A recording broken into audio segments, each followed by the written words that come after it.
আসসালামু আলাইকুম প্রিয় দর্শক, এই মুহূর্তে আমরা আছি নেত্রকোনা জেলার দুর্গাপুর উপজেলায় বাকলজোড়া ইউনিয়নের কুনাপাড়া গ্রামে। তো দেখতে পাচ্ছেন কুনাপাড়া গ্রামের নদীর তীরে রাস্তার কি অবস্থা। কিছুদিন আগে কিন্তু এগুলো মেরামত করা হয়েছিল, কিন্তু এখন বর্তমানে যে নদীতে পানি আসার কারণে সম্পূর্ণ ভেঙে যাচ্ছে। এখানে যারা এলাকাবাসী আছে তারা কিন্তু খুবই কষ্টে আছে, যে কোনো সময় তাদের বাড়িতে কিন্তু পানি যেতে পারে। তো এখানে একজন এলাকার মানুষ আছে, তাদের কাছে আমরা জিজ্ঞাসা করি, আপনার বাড়ি কি এখানেই? বালিসান্দা মানে এদিকে বাড়ি? গাঙ্গের কাছে। এখন যে রাস্তাঘাট ভাঙা যাইতেছে, আপনাদের কি অসুবিধা হইতেছে?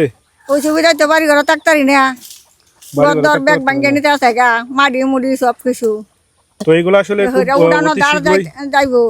হ্যাঁ, তো অতি শীঘ্রই এগুলো আসলে সরকারের ব্যবস্থা নেওয়া উচিত, কারণ এখানে যত আশেপাশে যত বাড়িঘর আছে সবগুলো কিন্তু ভেঙে যাচ্ছে এই নদীর সমস্যা, নদীর পানির কারণে।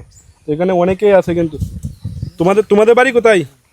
আমরা বাড়ি হ্যাঁ কুনারা। কুনারা কোথায়? দেখাও একটু, এদিকে আসো, দেখাও এদিকে আসো, এদিকে আসো।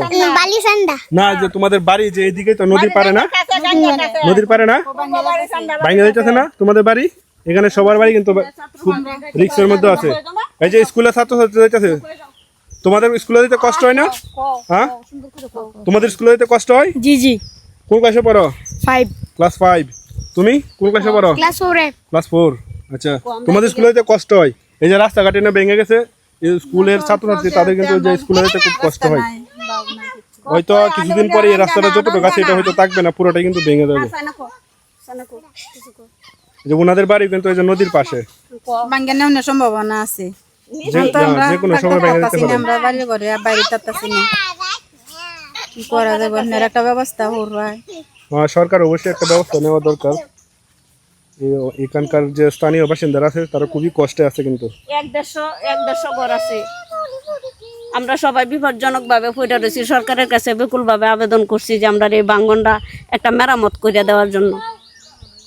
ইনশাল্লাহ সরকারের পক্ষ থেকে অবশ্যই একটা ব্যবস্থা নেওয়া হবে আশা করি, কারণ এখানে যে স্থানীয় এলাকাবাসী আছে তারা খুবই দুর্ভোগে আছে, খুবই অশান্তিতে আছে। যে কোনো সময় যে দেখেন এদিকে কি অবস্থা, এই যে এটা কিন্তু যে কোনো সময় ভাঙতে পারে।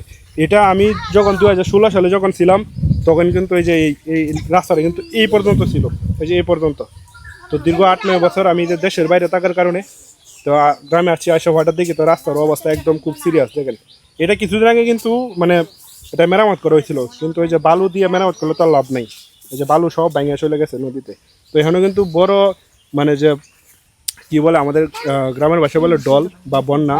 তো আরও যখন বড় বন্যা হবে তখন কিন্তু এই যে সম্পূর্ণ রাস্তাটা কিন্তু সম্পূর্ণভাবে ভেঙে যাবে। দেখতে পাচ্ছেন কি অবস্থা। এই যে তোমাদের কি খবর? তোমাদের বাড়ি কি আশেপাশেই? হ্যাঁ, রাস্তা ভেঙে গেলে সবার কষ্ট হবে না? সবার কষ্ট হবে না?